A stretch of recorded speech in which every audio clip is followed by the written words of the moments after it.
When you boil it down, the Intellevision Amico and Atari VCS are pretty similar.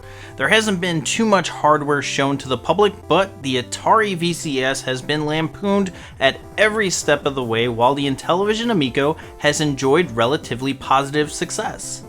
And that's because of the marketing campaign set forth by Tommy Tallarico, the president of Intellevision. Now, Tommy hasn't really stopped talking about the console without actually showing it off to the public, and it's really interesting how this campaign has worked in his favor. If you watch a video about the Intellevision Amico, he's typically in the comments thanking the creator for talking about it or clarifying inaccuracies spouted in the video. His Twitter feed is full of him responding to questions about the Amico, although there are some things that he can't reveal just yet, and if he has the time, he even invites YouTube creators to his mansion to talk about the Intellevision Amico and even answer questions from a creator my size. It's really weird to see the Intellevision Amico hype train build steam.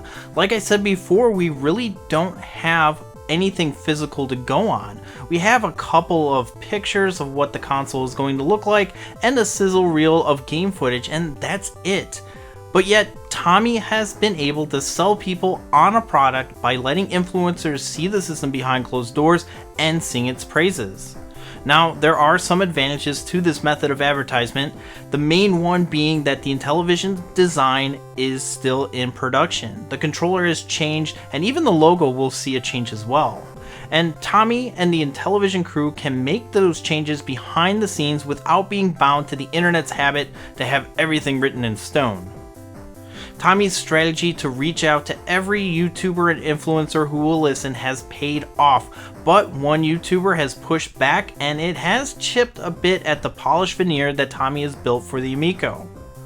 The current Intellevision philosophy is based on the word of Tommy Tallarico. Tommy has cultivated capital in the system's praise by reaching out to influencers to share their experience to their following and in turn build brand awareness organically. When the sizzle reel was announced, Pat Contry, aka the Pat the NES Punk, reacted to it. While the price that Pat mentioned was inaccurate, the rest of his concerns were valid. Pat's concerns are how the system will manage to be successful when the Amico's games ratings cap out at E10+, and how recognizable the Intellevision name will be to families looking to have a console in their home when the Xbox One, PlayStation 4, and Nintendo Switch have already proven themselves to have incredible brand recognition and, despite having mature games for their platform, still manage to have a family-friendly approach. There's also the concern of exclusive-only games being on the platform. Developers tend to scoff at the idea of having their game be an exclusive on an unproven platform unless they're paid a lot of money like the Epic Game Store, but even the Epic Game Store allows you to have games released on consoles. In typical Tommy fashion, he reached out to Pat on his YouTube page to address the concerns listed. His comment was incidentally deleted, most likely due to a feature that YouTube has to delete any comments that have links off the site. This is to prevent those spammers who offer you free followers or prizes. And Tommy addressed it on Twitter and asked Pat why he deleted those comments, and most people were able to explain why it would have been deleted, but then Pat responded to the tweet stating that he had gone off the information that was publicly available. And that's where Tommy, I believe, misstepped.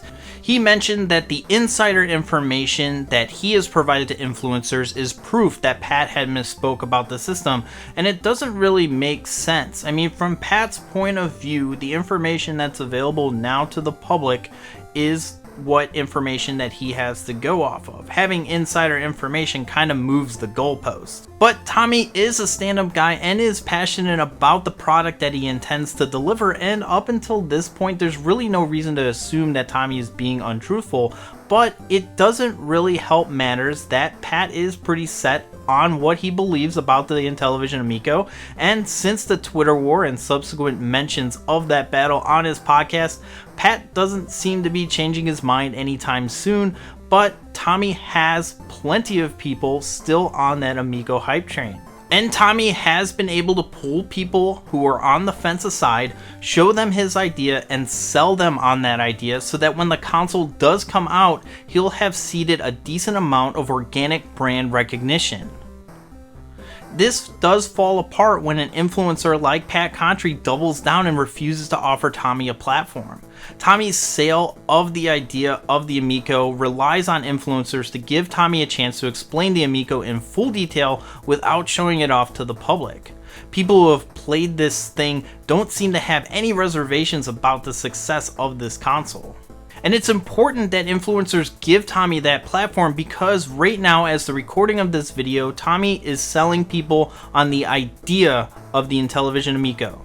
You can't buy the Amico, you can't pre-order the Amico, and you can't see the Amico.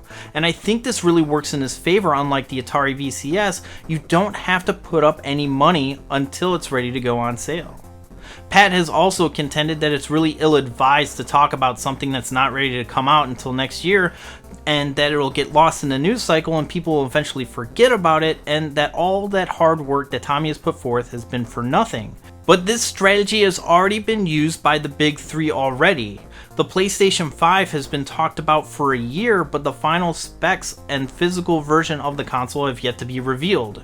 Same thing with the Xbox Scarlet. We'll know that the next Xbox will be more powerful and have SSDs to improve load times, but outside of that, like the UI, games, and complete graphic specs, we're really not sure what exactly we're going to get. Nintendo sold us on the idea for the Switch as well. It started out as the NX and details were mum until Nintendo finally revealed what the Nintendo Switch would actually be. While the big three have track records to fall back on, Tommy's Amico will have an uphill battle, and we'll have an idea of what those games will be, but we'll have to wait and see how the Amico will be able to fit in a space along with the Xbox, PlayStation, and Nintendo Switch. Especially when the Amico has such strict rules when it comes to what games will be available on the platform.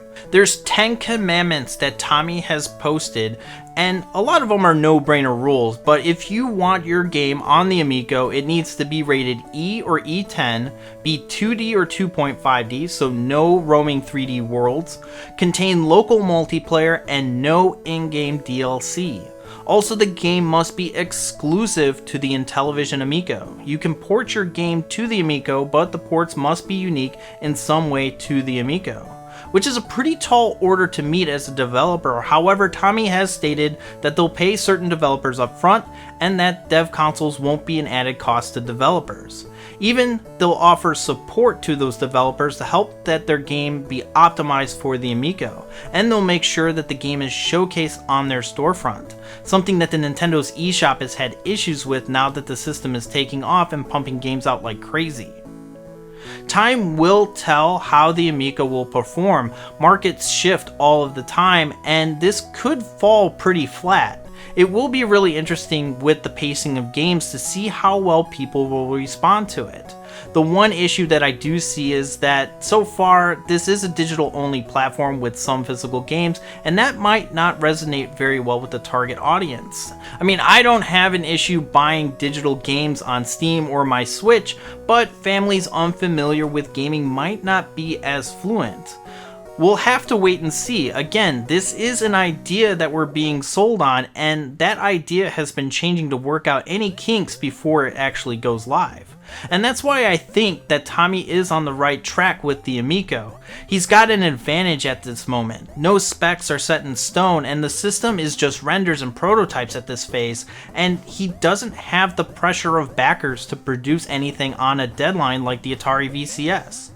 Also, I firmly believe that there's a market for the Intellevision Amico. I know a lot of people will balk at the simplistic design of the games, but there still is a need for those type of simple, fun games that can easily be played and enjoyed without breaking the bank. The mobile gaming market is ripe for disruption with the pay-to-win business model, and I think that the Amico can bring casual gaming back into the living room. Let me know what you think. Do you think that the Intellevision Amico will be successful? Would you buy one knowing what you currently know about the console? Let me know in the comments below. And if you enjoyed this video, give it a like. It really helps the video grow. And if you're new here, in addition to these gaming conversations, I have a series called Retronomics where I analyze factors affecting the prices of video games. My latest episode covers how the Dreamcast price trends over time, and also I have an episode about how the Angry Video Game Nerd affects prices, and a ton more episodes, including one on the Atari links, coming soon. So if that's something that you're interested in, consider subscribing for future content. Thanks so much for watching. I'm Super Nintendo, and I'll see you next time.